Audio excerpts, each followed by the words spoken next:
Alors, je vous invite à ouvrir votre Bible dans 2 Timothée chapitre 3, 2 Timothée chapitre 3 au verset 16. 2 Timothée chapitre 3 et au verset 16. Alors, je lis avec vous: toute écriture est inspirée de Dieu et utile pour enseigner, pour convaincre, pour corriger, pour instruire dans la justice, afin que l'homme de Dieu soit accompli, ou la femme de Dieu, bien évidemment, et propre à toute bonne œuvre. Donc, quand on regarde ce passage, il y a un mot-clé qui est le inspiré. Toute écriture est inspirée. Et dans le terme original, en fait, c'est composé de deux mots. C'est théopneust. Théo, c'est Dieu, et pneust, c'est souffle de Dieu. Donc, inspiré, ça veut dire que Dieu souffle dans les Écritures, et c'est pour cela que les Écritures, c'est-à-dire la parole de Dieu, est vraiment une parole, je dirais, qui n'est pas ordinaire. C'est une parole qui nous donne la pensée de Dieu, c'est une parole qui nous donne la vérité, et donc au travers de cette parole-là, Dieu souffle, il y a une souffle de vie dans cette parole. Et donc cette parole, elle est utile pour corriger, pour instruire dans la justice, pour convaincre, pour enseigner, et le but de tout ça, afin que l'homme de Dieu ou la femme de Dieu soit accompli. Et ça, c'est très important, accompli. Alors, le terme accompli, en fait, selon les versions, dans la version Semeur, c'est afin que l'homme ou la femme de Dieu soit préparé et équipé. Il y a un équipement spirituel à recevoir donc dans l'enseignement, dans l'écoute de la parole, et un peu plus bas, afin que l'homme de Dieu soit accompli et propre à toutes bonnes œuvres. Et le propre à toutes bonnes œuvres, dans une traduction, je dirais, de style le français courant, c'est écrit afin que tout homme ou femme de Dieu soit apte donc à pratiquer les bonnes œuvres que le Seigneur a préparées d'avance. Donc c'est très important d'être préparé, d'être équipé pour rentrer dans les bonnes œuvres que Dieu a préparées d'avance. Et cet équipement spirituel, et au travers de cet équipement spirituel, Dieu souffle sur notre vie. Et je veux retenir ce terme, Dieu souffle. En fait, Dieu a inspiré la Bible, et la Bible est une parole, je dirais, de Dieu, même si elle reste là, même si personne ne lit la Bible, c'est une parole, elle contient la pensée de Dieu, elle est inspirée, elle est infaillible dans les textes originaux, mais quand Dieu nous parle au travers de ce texte, le Saint-Esprit souffle aussi sur notre vie, et là ça nous donne aussi, je dirais, une actualisation de cette parole sur notre vie. Et je vais aborder les deux termes au travers donc de cours bibliques et des discipulats un peu plus bas. Donc maintenant, je vais vous parler des modèles de formation. Et ça rejoint ce que je suis en train de dire. En fait, actuellement, dans nos sociétés occidentales, dans notre façon de penser moderne, quand on parle de formation, la première chose qui nous arrive, c'est de remplir notre tête de concepts, de connaissances, de savoirs. Et quand vous demandez, par exemple, dans le cadre de votre entreprise, vous demandez une formation, d'habitude, c'est tout de suite une formation, je dirais, qui a trait à des choses conceptuelles, à un savoir, à des instructions, à des choses qu'il faut connaître, mais pas du tout quelque chose qui change votre vie, qui transforme votre façon de voir les choses, mais c'est toujours un savoir, des informations, une connaissance. Ça, c'est le modèle qui domine un petit peu le monde dans lequel on est.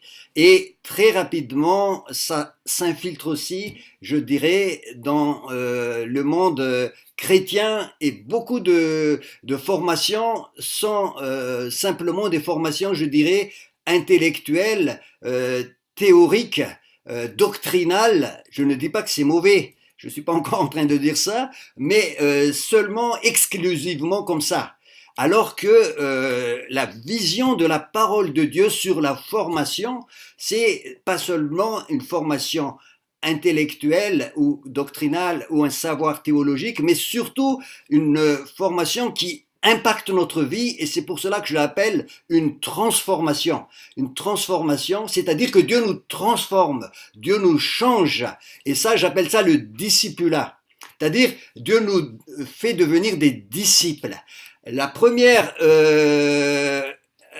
formation est importante, intéressante, et il faut la voir, c'est-à-dire la vérité objective de la parole de Dieu en dehors de mon expérience. C'est ce que j'appelle l'enseignement, la doctrine, mais il faut que ça soit appliqué par le Saint-Esprit pour que ça transforme notre vie et que nous amène à devenir des disciples du Seigneur Jésus.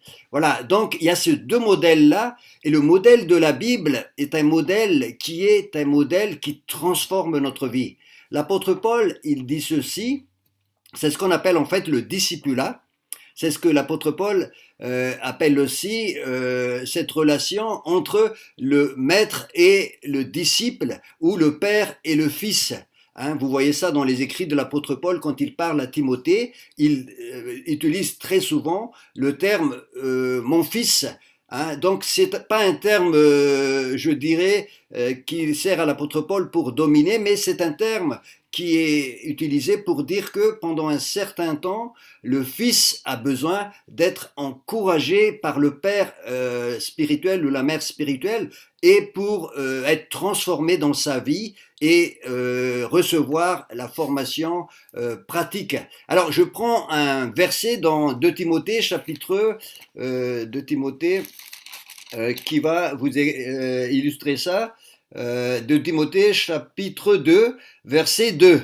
De Timothée chapitre 2 verset 2.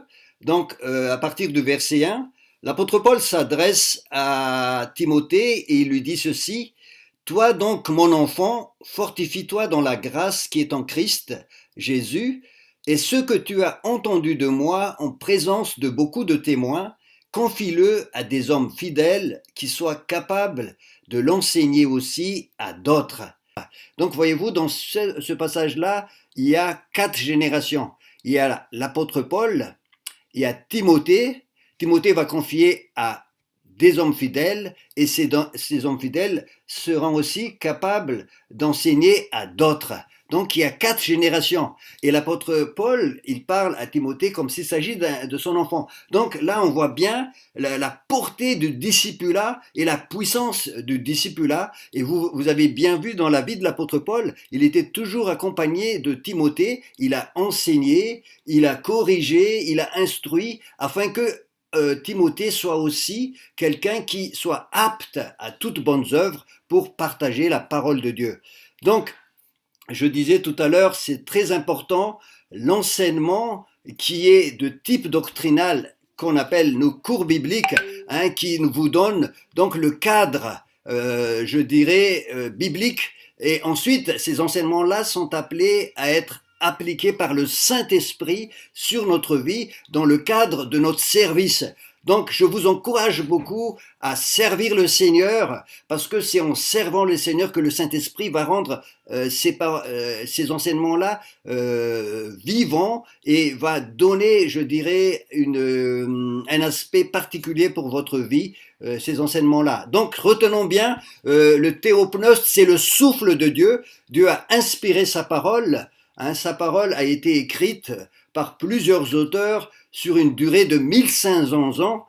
C'est l'Ancien Testament, c'est la Torah. Le Nouveau Testament, c'est les 27 livres du Nouveau Testament. Et tout ça, ça forme la parole de Dieu, et c'est le souffle de Dieu qui a inspiré. Mais en plus de cela, quand Dieu va prendre sa parole et quand il va appliquer à votre vie, là, il y a encore une dimension du souffle de Dieu. Et ça vous rend un disciple, ça vous donne cette transformation de votre vie, et ça vous prépare, ça vous équipe pour l'œuvre de Dieu. C'est très important de bien comprendre. Donc, pas seulement formation, mais surtout aussi transformation.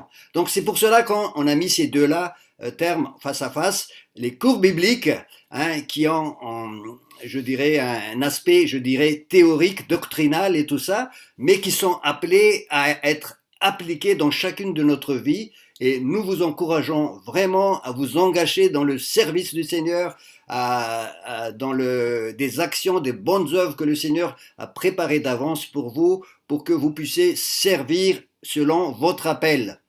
Voilà. L'apôtre Paul, il dit ceci dans Galates chapitre 4, verset 19. Galates 4, 19. Ouvrez votre Bible avec moi. Il écrit ceci. J'éprouve encore les douleurs de l'enfantement jusqu'à ce que Christ soit formé en vous. J'éprouve encore les douleurs de l'enfantement jusqu'à ce que Christ soit formé en vous. Le but de l'apôtre Paul au travers de ce verset-là, c'est que Jésus-Christ, au travers du Saint-Esprit qui habite en nous, prenne de plus en plus donc les rênes de notre vie et les fruits de l'Esprit se manifestent. Jésus est formé, le caractère de Christ est formé en moi pour que je sois apte à servir, je sois apte à partager la parole, à faire ce que Dieu attend de moi. Donc, dans cette phrase de l'apôtre Paul, je souffre encore les douleurs de l'enfantement, il y a le maître, l'apôtre Paul, qui souffre avec le disciple, c'est-à-dire il y a cet accompagnement, hein, il y a toujours des frères et sœurs plus âgés dans la foi qui sont avec nous, des pères spirituels qui sont là et qui nous accompagnent et qui souffrent avec vous et pour que le caractère de Christ soit formé en vous. Hein, le caractère de Christ prenne le pas sur les œuvres de la chair, vos caractères, je dirais, humains, mais qui risquent de bloquer l'avancement de l'œuvre du Seigneur. Donc le caractère de Christ soit formé en vous, et pour cela, ça peut durer quelque temps.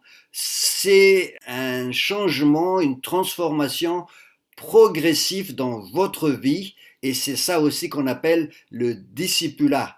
Donc c'est très important d'apprendre donc avec les frères et sœurs et avec les personnes qui sont plus âgées que vous dans la foi ou qui sont là, le Seigneur a mis sur votre chemin. Donc je vous encourage vraiment donc à avoir cet esprit de disciple.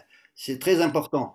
D'habitude, quand on entend disciple, et j'entends très souvent ça actuellement, on pense surtout à l'évangélisation. C'est que faire du discipulat, c'est apprendre les gens à évangéliser. Ce n'est pas faux. Hein, parce qu'on pense beaucoup à Luc chapitre 10, à Matthieu chapitre 10, où Jésus envoie les disciples et il leur dit de prêcher la bonne nouvelle du royaume, de guérir les malades, de partager gratuitement parce qu'il a donné gratuitement, etc. Et on pense que le discipulat se réduit juste à cette communication de l'évangile. C'est pas tout à fait juste, parce que le discipulat, c'est surtout la transformation de notre caractère à l'image de Jésus pour que nous soyons aptes justement à partager l'évangile. Et donc, ce que Jésus a appris aux disciples, c'est très important, mais c'est une partie du discipulat. Le discipulat, c'est que tu changes, tu es transformé. Tu es transformé par le Saint-Esprit, et c'est ça qui est vraiment la formation que Dieu veut faire dans ta vie. Donc, j'avance encore avec vous. Dans l'Ancienne Alliance, vous voyez, Dieu a donné le livre de la loi.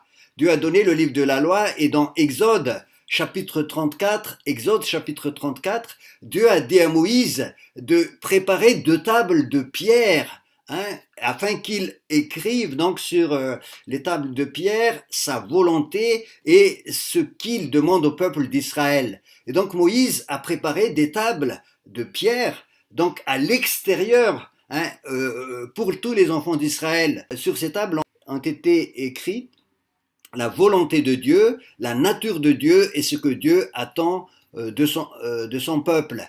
Et donc ça c'est dans Exode 34 verset 1. Et dans la Nouvelle Alliance, vous avez le passage de 2 Corinthiens chapitre 2 verset 2. L'apôtre Paul, il nous parle des tables de chair qui est en nous. Waouh! Et il a dit, c'est vous qui êtes notre lettre écrite dans nos cœurs, connue et lue de tous les hommes. Donc nous devenons en fait la table du Seigneur. Dieu va écrire directement sur notre cœur ce que il veut nous enseigner, et ça c'est incroyable, Hein, et donc l'apôtre Paul dit, vous êtes manifestement une lettre de Christ écrite par notre ministère. Le ministère de l'apôtre Paul consiste à écrire en fait, hein, au travers de son enseignement, au travers de sa prédication, au travers de ce qu'il dit, ça consiste à écrire dans les cœurs les lois de Dieu, la volonté de Dieu, la nature de Dieu même. Parce que vous savez que les 10 commandements reflètent qui est Dieu, parce qu'au travers de ces 10 commandements-là, Dieu montre qui il est saint, et il est ceci, il est cela, mais en même temps, il montre aussi ce qu'il attend de nous. Donc, si vous regardez bien les 10 commandements, ça commence par je suis l'Éternel Dieu qui vous a délivré de la servitude de l'Égypte. Dieu se présente. Et ensuite, il a dit, tu ne commettras pas ceci, tu ne commettras pas cela. Il te dit ce que tu dois faire. Et dans la nouvelle alliance, c'est le Saint-Esprit qui écrit dans ton cœur ce que tu dois faire, et c'est ça qui transforme ta vie. Et c'est ça la puissance, ça c'est le souffle, théopneust. Dieu souffle, pas seulement, Dieu ne donne pas seulement une parole objective, mais en même temps, Dieu souffle dans ta vie pour que ta vie se transforme. Hein, ta vie se transforme et ressemble à celle de Jésus, afin que Christ soit formé en vous. Le caractère de Christ se développe de plus en plus et tu es transformé. Ça, c'est le discipulat selon la parole de Dieu. Tu ressembles de plus en plus au Maître. Et l'apôtre Paul, il dit dans 1 Corinthiens chapitre 11, je crois, il dit ceci, soyez mes imitateurs comme moi je le suis de Christ. Donc notre vrai maître, c'est Jésus, et notre vie est transformée au travers de discipulat à l'image de la vie de Jésus. Ça, c'est l'évangile. Ça, c'est pas de la théorie. La puissance de l'évangile consiste à transformer notre vie. Pas seulement à nous faire naître de nouveau. Ça, c'est le point de départ. Mais ensuite, nous sommes transformés à l'image de Jésus de gloire en gloire. Si vous continuez la lecture de ce 2 Corinthiens chapitre 3, vous arrivez au verset 18, et c'est écrit au verset 18, nous tous qui avons le visage découvert, nous reflétons comme dans un miroir la gloire de Dieu, et nous sommes transformés de gloire en gloire par l'Esprit de Dieu. Donc voilà, voyez-vous, donc ça c'est vraiment la marche, hein, du disciple. Vous êtes transformés, vous êtes des lettres de Christ lues et connues de tous les hommes. Les personnes qui vous regardent voient tout de suite que vous reflétez le caractère de Christ, vous reflétez le message de l'Évangile, et vous êtes lus et connus parce que votre vie a été transformée par la puissance de Jésus en vous. Vous êtes des lettres de Christ. Donc il n'y a pas de discipulat sans transformation. Mais pour avoir la transformation, bien évidemment, il faut comprendre la parole de Dieu. Donc je reviens à ce que je disais tout au début.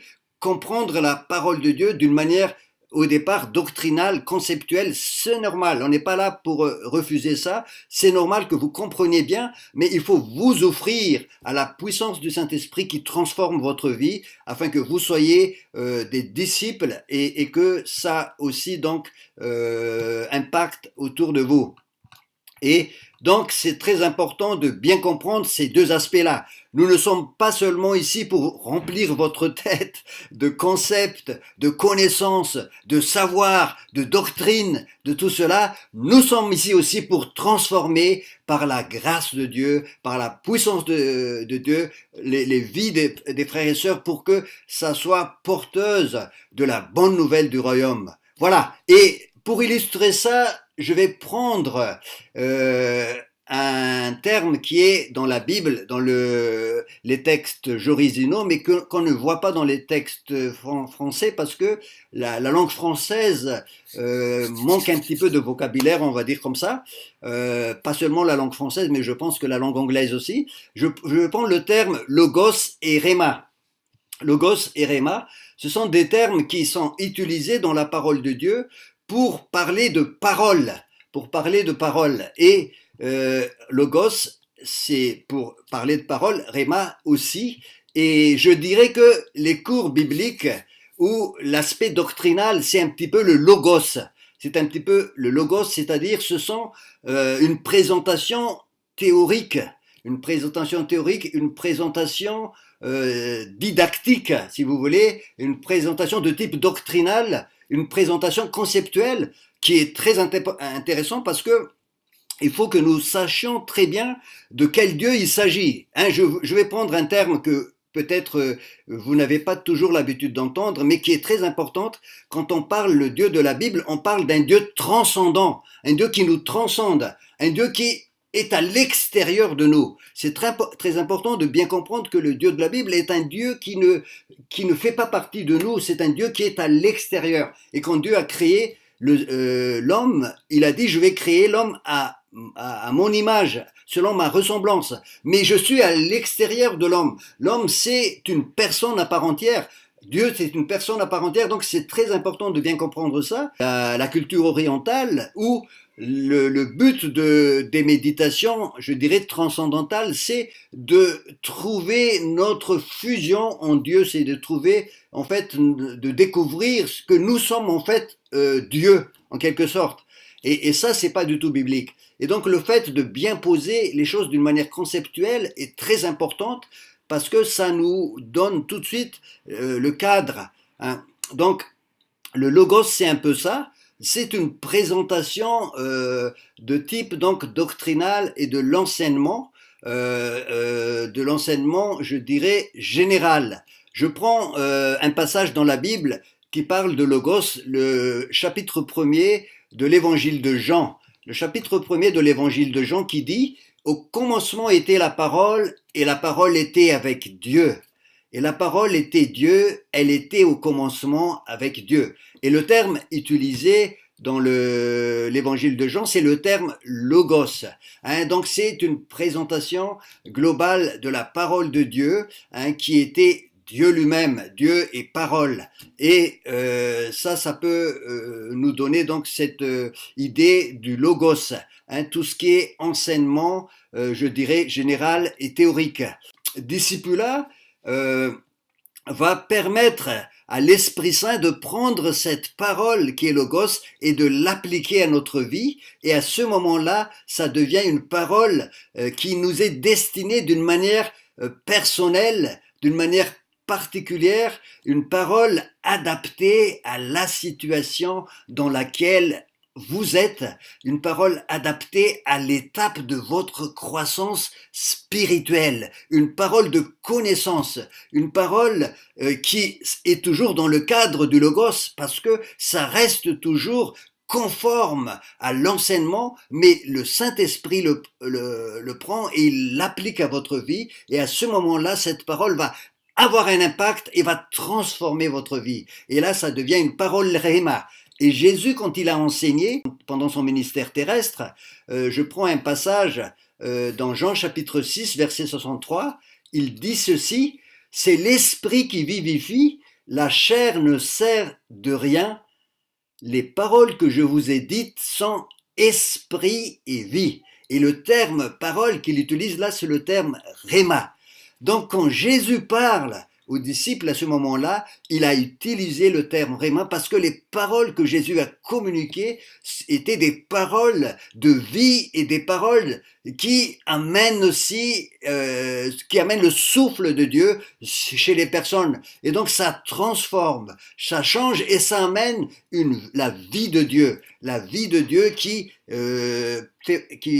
fait passer les gens de la mort à la vie, c'est-à-dire la nouvelle naissance. Ça amène aussi une restauration, un encouragement spirituel et c'est une parole spécifique, adaptée pour la personne dans la situation dans laquelle elle est. Alors, dans Matthieu chapitre 4, verset 4, Matthieu 4, 4, une parole que vous connaissez très bien, Jésus répondit, « Il est écrit, l'homme ne vivra pas de pain seulement, mais de toute parole qui sort de la bouche de Dieu. » Waouh! L'homme ne vivra pas de pain seulement, mais de toute parole qui sort de la bouche de Dieu. Et ça, c'est tous les matins qu'on a besoin de cette parole. Quand vous entendez l'enseignement de la parole de Dieu, vous avez besoin d'une parole spécifique pour vous. Et le terme parole, ici, c'est le terme rhéma. Donc tous les matins, tous les jours, vous avez besoin d'une parole que Dieu met dans votre bouche, dans votre vie, dans votre cœur pour vous encourager. Sinon, vous ne pouvez pas continuer la vie chrétienne. La vie chrétienne, c'est pas simplement je dirais, une doctrine, une idéologie, des concepts. C'est une parole vivante que Dieu prend et qui met sur votre vie. Et donc, l'homme a besoin de vivre de cette parole-là tous les jours, sinon il ne pourra pas suivre le Seigneur. Cette parole-là, elle est Rhéma. C'est une parole que le Seigneur applique et que le Seigneur nous donne tous les jours. Très important. Dans Luc chapitre 5, verset 5, une autre parole Rhéma dans la Bible, Luc 5, 5, les disciples étaient en train de pêcher toute la nuit, ils n'ont rien eu, et au petit matin, Jésus arrive, il enseigne, hein, il monte dans la barque de Pierre, il enseigne, il dit à Pierre d'aller en profondeur, et après il dit, jette tes filets, et l'apôtre Pierre lui répond, écoute Seigneur, on a travaillé toute la nuit, nous on a de l'expérience, mon père est pêcheur, mes oncles sont pêcheurs, je suis avec des pêcheurs, on connaît bien tout ça et on a déjà lavé nos filets, on a enlevé, ça nous a fait perdre beaucoup de temps et là tu viens, tu dis jette ton filet, alors j'ai bien envie de ne pas t'écouter, mais sur ta parole je vais jeter le filet. C'est ça ce qu'a dit l'apôtre Pierre, sur ta parole, je jette le filet. Et le terme parole dans ce passage-là, c'est le terme Rhéma, c'est-à-dire il s'agit bien d'une parole destinée à l'apôtre Pierre pour le faire avancer un peu plus loin dans la foi, pour que sa foi soit affermie, parce que la foi, c'est la démonstration des choses qu'on ne voit pas. Qu'est-ce que voit l'apôtre Pierre? Ben, il voit qu'ils n'ont rien eu cette nuit-là, et qu'ils ont rangé les filets, et que personne n'a pu attraper un poisson. Ça, c'est les choses qu'on voit, mais la foi consiste à démontrer des choses qu'on ne voit pas. Et donc, le Seigneur voulait faire grandir l'apôtre Pierre dans cela. Il lui donne une parole Rhéma, jette ton filet. Et là, l'apôtre Pierre dit, sur cette parole Rhéma, je jette mon filet. Et quand il l'a jeté, vous connaissez la suite de l'histoire, il a été édifié. Hein, il a été édifié et même il avait eu une conviction de péché qui est tombée sur lui parce qu'il dit un peu plus bas, Seigneur, éloigne-toi de moi, je ne suis pas digne. Peut-être c'est là qu'il a vraiment eu une conviction de péché qui l'a transformé et suite à cela il va devenir un disciple très attaché à Jésus, hein, vous connaissez la suite. Donc c'est très important de recevoir les paroles Rhéma, hein, qui sont des paroles, je dirais, qui transforment notre vie pour que nous soyons des disciples. Et ensuite, je vais encore prendre quelques paroles Rhéma. Romains chapitre 10, verset 8. Romains 10, 8. Que dit-elle donc? Là, c'est l'apôtre Paul qui parle. La parole est près de toi, dans ta bouche, dans ton cœur. Or, c'est la parole de la foi que nous prêchons.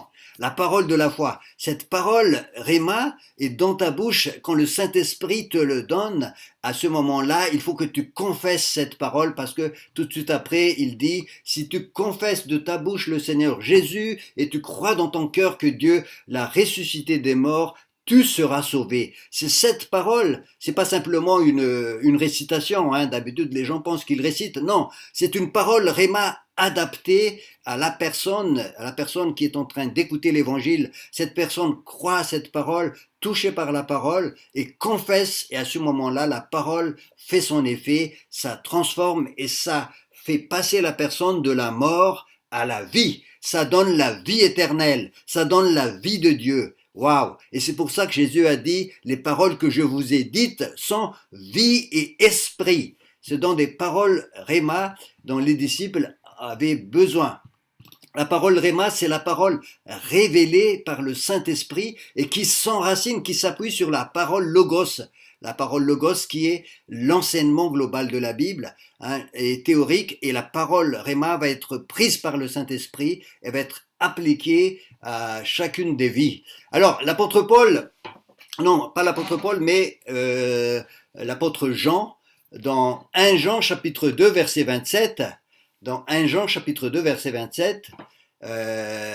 Je vous invite à lire ce passage avec moi. 1 Jean chapitre 2 verset 27, il dit ceci: pour vous, l'onction que vous avez reçue de lui demeure en vous, et vous n'avez pas besoin qu'on vous enseigne. Mais comme son onction vous enseigne toutes choses, et qu'elle est véritable et qu'elle n'est point un mensonge, demeurez en lui selon les enseignements qu'elle vous a donnés. Et là, vous voyez le terme onction qui nous enseigne. Onction, c'est-à-dire la présence de l'Esprit Saint en nous. Donc, là, je vais dire quelque chose qui est très important. Le meilleur enseignant, c'est le Saint-Esprit. Le Saint-Esprit va prendre la parole logos. Il va prendre la parole logos, il va l'appliquer à votre vie et ça devient une parole qui vous transforme, qui va vous transformer votre vie, qui va vous faire avancer, qui va vous libérer, qui va vous guérir de vos blessures, qui va vous restaurer et qui va vous édifier et qui va vous faire avancer. Vous êtes transformé de gloire en gloire. Cette onction de l'Esprit en vous, c'est lui le meilleur enseignant. C'est très important. En fait, il n'y a pas de transformation sans révélation du Saint-Esprit dans votre vie. Si le Saint-Esprit ne révèle pas ce que Dieu nous donne, cette parole-là, on ne peut pas être transformé. Et c'est pour cela qu'on a besoin de cette onction du Seigneur. Alors, cette onction qui nous enseigne, qui nous transforme, qui nous libère et qui nous donne la vie de Dieu. Alors, à ce moment-là, vous allez me dire, mais à quoi ça sert alors les ministères d'enseignants? Ah, parce que dans Éphésiens 4:11, il est bien dit que, dans Éphésiens 4:11, il est bien dit que Dieu a fait don à l'Église, premièrement, des apôtres, deuxièmement, des prophètes, troisièmement, des évangélistes, quatrièmement, des pasteurs et cinquièmement, des docteurs. Donc, si vous prenez ces 5 ministères, vous allez voir tout de suite que ce sont des ministères de la parole de Dieu. Ces 5 ministères utilisent tous la parole de Dieu, les apôtres, les prophètes, les évangélistes, les pasteurs et les docteurs, ce sont des ministères de la parole. Ils dispensent la parole. Alors, si c'est l'onction qui enseigne, alors à quoi ça sert les ministères que Dieu nous donne? L'articulation, et c'est cela que je vais essayer de vous expliquer, et je vais terminer avec ça. Donc, il y a toujours cet aspect souffle de Dieu, et Dieu nous donne des fondations, donc la parole de Dieu. Alors, à quoi ça sert les ministères, les 5 ministères? Alors, les 5 ministères, pour moi, c'est comme des gens qui mettent à notre disposition, à votre disposition, le repas, le menu, la parole de Dieu, mais seul, écoutez-moi bien, seul le Saint-Esprit peut changer votre vie. Quand le Saint-Esprit prend la parole et l'applique à votre vie, ça, personne ne pourra faire ça. Moi, je ne peux pas faire ça. Ce que je suis en train de faire là actuellement, je mets à votre disposition la parole de Dieu. Vous m'écoutez, vous écoutez les versets, vous êtes touché. Si vous êtes touché, c'est que le Saint-Esprit est en train d'agir dans votre vie. Et ça, je ne peux pas contrôler ça. Tout ce que je peux faire, c'est de faire le mieux et d'être un canal pour que la parole soit bien présentée. Mais seul le Saint-Esprit va se saisir et va l'appliquer à votre vie. Et à ce moment-là, la parole est révélée. L'apôtre Paul, il dit, si notre évangile est voilé, il est voilé pour ceux qui périssent. Quand on prêche, ça c'est dans 1 Corinthiens chapitre 4, verset 4, quand on prêche l'évangile pour la première fois à des non-convertis, l'évangile ne leur fait rien, c'est voilé. Mais quand le Saint-Esprit enlève le voile, à ce moment-là, l'évangile impacte la vie et la personne est touchée et la personne, dès qu'il saisit cette parole, la Bible dit, si quelqu'un entend ma voix et croit en celui qui m'a envoyé, il a la vie éternelle. C'est Jésus qui a dit ça. Dès que vous croyez, le Saint-Esprit agit, vous avez la vie éternelle et vous ne passez pas en jugement, vous êtes passé de la mort à la vie. Ça, c'est dans Jean chapitre 4, verset 24. Donc le miracle de Dieu se passe au moment où le voile est enlevé, vous comprenez la parole de Dieu, la parole Réma, et vous êtes touché, vous saisissez par la foi, et à ce moment-là, la parole fait son effet dans vous, vous passez de la mort à la vie, vous n'êtes plus jugé, mais vous avez la vie éternelle. Et ça, c'est l'œuvre du Saint-Esprit. C'est le Saint-Esprit qui convainc de péché, de jugement et de justice. Jean chapitre 16, verset 8.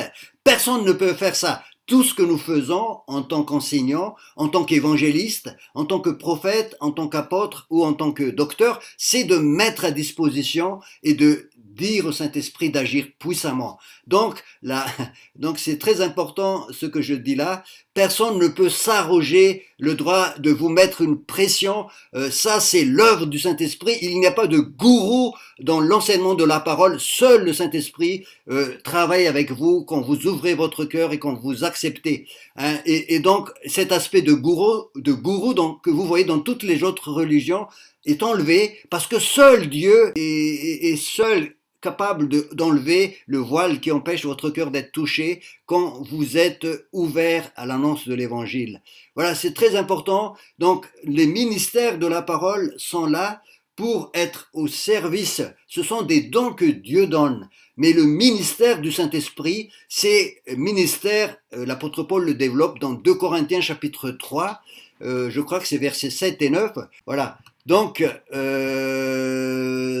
le ministère, les 5 ministères sont là pour le perfectionnement des saints en vue de l'œuvre de service pour l'édification de l'Église. Ça, c'est dans Éphésiens chapitre 4 au verset 12, 4, 12, pour le perfectionnement des saints en vue de l'œuvre du service ou du ministère et de l'édification de l'Église. Ça, c'est le ministère, mais il faut que le Saint-Esprit agisse afin que l'édification du corps de Christ se fasse, afin que le perfectionnement, c'est-à-dire avancer de gloire en gloire, le perfectionnement des saints se fasse, et afin aussi, en vue de ministère, afin que tous nous puissions entrer dans nos ministères respectifs. Donc voilà, je vais m'arrêter là et je vais vous donner l'occasion de poser peut-être quelques questions. Et comme je vous ai dit tout à l'heure, donc c'est très important d'assister non seulement à ces cours bibliques, mais aussi de s'engager dans le discipulat, de servir le Seigneur, parce que c'est au travers de cela que le Seigneur va transformer votre vie, le Seigneur va appliquer l'enseignement à vous, et ça, seul le Saint-Esprit le fait quand vous êtes disposé et quand vous êtes ouvert. Donc, c'est pas simplement de l'enseignement théorique, c'est les deux, et c'est pour cela aussi que nous encourageons les frères et sœurs à venir servir dans l'évangélisation. Nous sommes tous les samedis sur le terrain pour évangéliser. C'est comme ça que vous allez voir aussi comment Dieu agit au travers de votre vie, au travers de ce que vous êtes. Dieu transforme aussi. C'est en travaillant avec le Seigneur que vous êtes transformés de gloire en gloire. Donc voilà, mais le discipulat, c'est une immersion dans la présence du Saint-Esprit, mais nous avons besoin de l'enseignement de la parole de Dieu pour pouvoir être efficace, préparé, équipé pour tout ça. Voilà, je vais vous donner donc l'occasion de poser quelques questions pour ce que vous avez entendu depuis qu'on a commencé. Hein. C'est la première fois qu'on a commencé ça, mais nous espérons qu'on va pouvoir l'améliorer avec Tony et Alexandra. Je vais mettre Alexandra aussi à côté. Comme ça, vous pouvez nous poser des questions pour les quelques minutes qui restent et nous sommes là donc pour vous répondre. Voilà. La balle est maintenant dans votre camp. N'hésitez pas à poser des questions si vous en avez. Pasteur André? Ouais, je t'écoute. Oui, donc les 5 ministères, c'est pour l'édification du corps de Christ. Alors, les 5 ministères, donc dans ce passage Éphésiens 4:11, c'est pour trois raisons que l'apôtre Paul donne. Il a dit, c'est pour le perfectionnement des saints, c'est-à-dire la sanctification, hein, c'est-à-dire l'avancement de notre vie, c'est ce que je disais tout à l'heure, la transformation, afin que nous soyons à l'image de Christ. Ça, c'est la première chose. Deuxième chose, en vue du ministère, l'œuvre du service. C'est-à-dire que nous sommes tous appelés à œuvrer pour le Seigneur. Tous, vous êtes là, hein, nous ne sommes pas du tout appelés à chauffer les bancs ou à regarder dans les réseaux sociaux tout le temps. Nous sommes tous appelés à servir. Donc, en vue de l'œuvre du service de chaque membre du corps de Christ, vous êtes aussi au bénéfice des 5 ministères. Ça, c'est la deuxième chose, pour le service. Et la troisième chose, en vue de l'édification de l'Église. Donc l'édification de l'Église de Dieu, c'est nous tous. Et l'Église, Dieu est en train de construire son Église en France. Cette Église-là, c'est pas les bâtiments, hein, bien évidemment. C'est le corps de Christ. Et plus le corps de Christ est fort, plus l'Évangile se propage. Donc ça, c'est dans Éphésiens chapitre 4, verset 12. Hein, tu as les trois objectifs des ministères. Voilà, que sont tous des ministères de la parole, c'est-à-dire qui enseignent la parole de Dieu. Ça veut dire que dans notre vie, on a besoin d'être connecté, enfin, on a besoin d'avoir dans notre vie au moins prophète, apôtre et tout ça. Ça veut dire ça ou Euh, pas pas, forcément.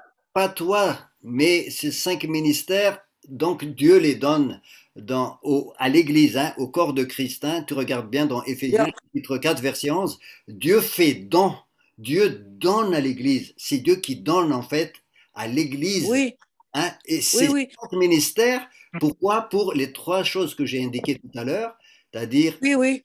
voilà. Mais ça ne veut pas dire que tu dois avoir ces ministères-là. Mais Non, non, pas du tout. Je pensais pas comme ça. Je pensais plutôt que ça veut dire que en chrétien, quoi, disciple, on a besoin d'écouter. Ça veut dire euh, euh, un apôtre, un prophète, un pasteur, un docteur, un évangéliste. Ça veut dire que est-ce que ça veut dire que dans nos vies, Dieu va mettre des prophètes sur notre chemin, des apôtres sur notre chemin et tout ça, quoi. C'est dans ce sens-là que je posais la question.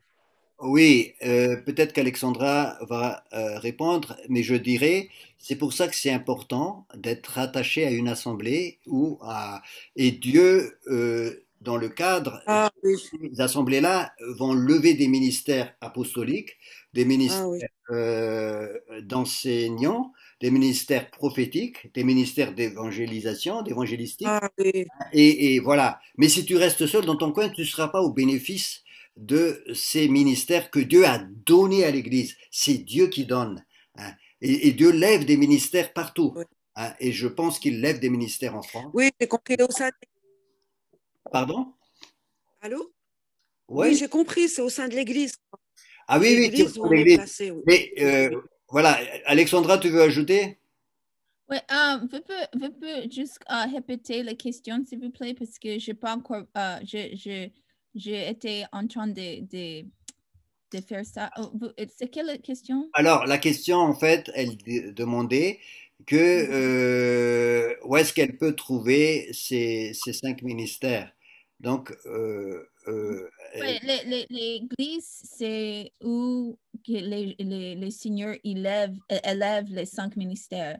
Ça veut dire que, mais c'est pas, l'église doit avoir en fait les 5 ministères, mais les 5 ministères vont aussi entendre le monde, mais les lieux où les seigneurs élèvent les 5 ministères, c'est normalement l'église. Vous voyez ça dans les livres des Actes. très bien. Alors, Alexandra a raison. J'ai utilisé tout à l'heure euh, que le ministère du Saint-Esprit, en fait, c'est le ministère de l'Ancien Testament qui est un ministère de condamnation. Ça, c'est ça ce que je voulais dire dans 1 Corinthiens 2, 9 et 7. Donc, la loi est un ministère de condamnation qui nous prépare à accepter Jésus. C'est ce qu'on appelle, la loi est un pédagogue qui nous amène à Christ. C'est ça ce que je voulais dire. Hein. Je m'excuse si c'était pas très clair, mais c'est ça, c'est voilà. La loi est un pédagogue qui nous condamne, mais peut pas nous sauver, et c'est Christ qui nous sauve, le ministère de l'Esprit. Voilà. Donc ça, c'était juste une parenthèse que je voulais rectifier. Voilà. Alors, est-ce qu'il y a d'autres questions?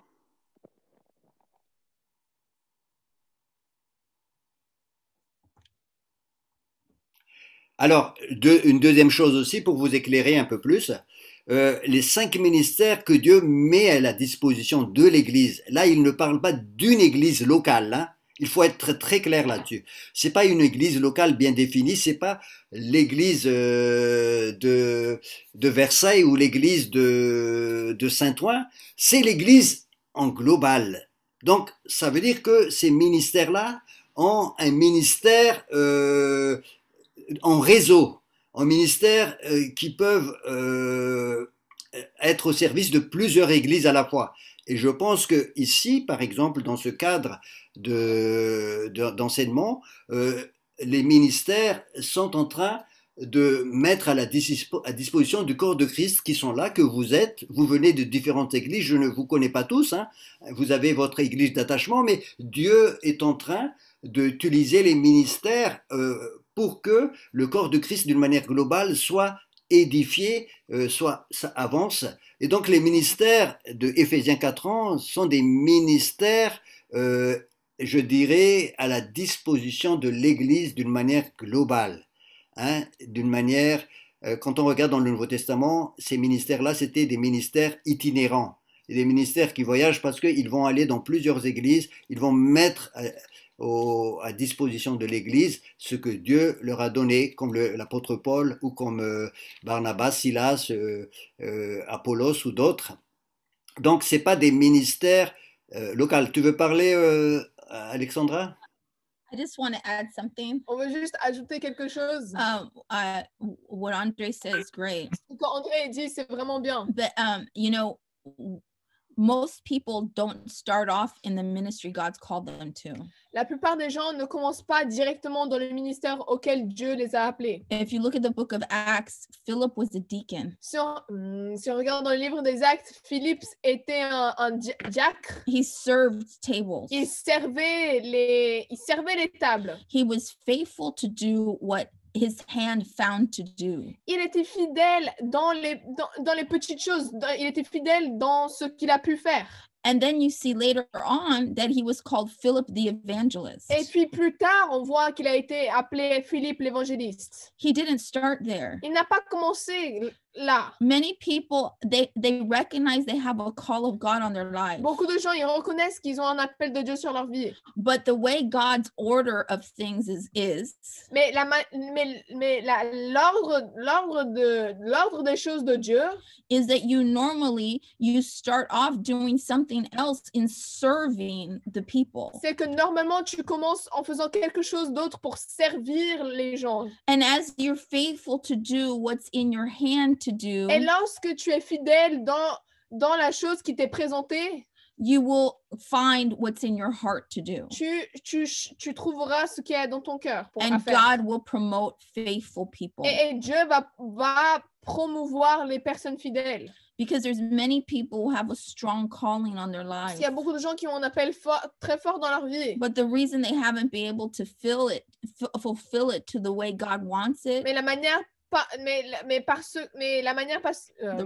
la raison pour laquelle ces personnes-là n'ont pas pu remplir à la totalité cet appel, accomplir dans la totalité cet appel. Because they haven't been faithful with what God entrusted to them. C'est parce qu'ils n'ont pas été fidèles dans ce que Dieu leur a confié. What God gave you, be faithful with it, and more will be added to you.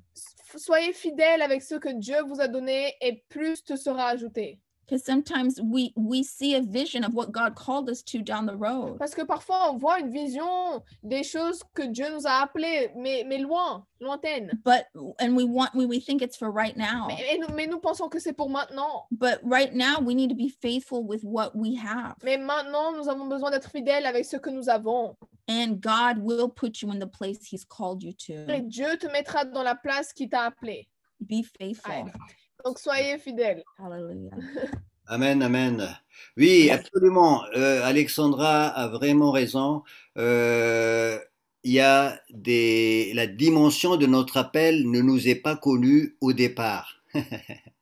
Regardez Abraham. Quand Dieu l'a appelé, il ne savait pas du tout que dans cet appel d'être père, d'une multitude, il avait un appel plus large, père de toutes les nations. Waouh! Donc la dimension de votre appel au départ n'est pas celle qui sera à l'arrivée. Donc soyez fidèles. Voilà. Amen. Amen. Est-ce que vous avez encore d'autres questions, les amis?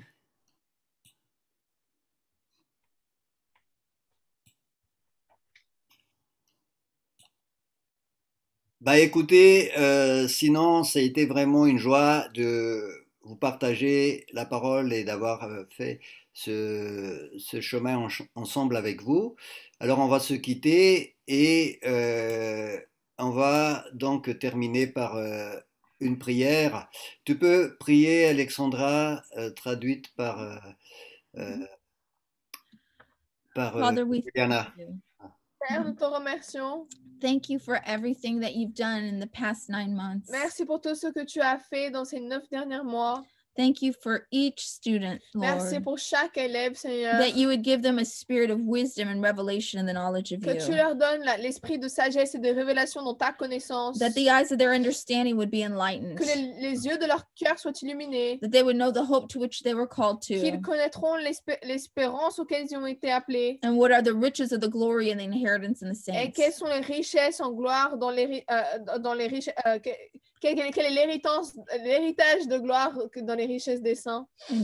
In the name of Jesus, Au Father, nom de Jésus, Père. I thank you that you began a good work Je te remercie que tu as commencé un bon œuvre and you are faithful to et complete tu it. es fidèle pour l'accomplir. So we commit these students to your hands. Alors nous te mettons entre tes mains ces étudiants. We thank you that they're covered by the blood of Nous Jesus. te remercions qu'ils sont couverts dans le sang de Jésus. And we thank you, Father, for the call on each one of their Et nous lives te remercions, Père, pour l'appel sur chacun de leur vie and the plan of God for each one of et le them. plan de Dieu pour chacun d'entre eux. And I thank Et you je te remercie that you have started and you will finish. que tu as commencé et tu finiras. In the name of Au Jesus, nom de Jésus. I'm asking that each one of Je these, te demande que chacun d'entre eux, you would use them que tu les utilises for your glory. pour ta gloire. In the name of Au Jesus. nom de Jésus. Thank you, Father. Amen. Alléluia. Merci. Que Dieu vous bénisse et à bientôt. On reste en contact. Amen. Stop.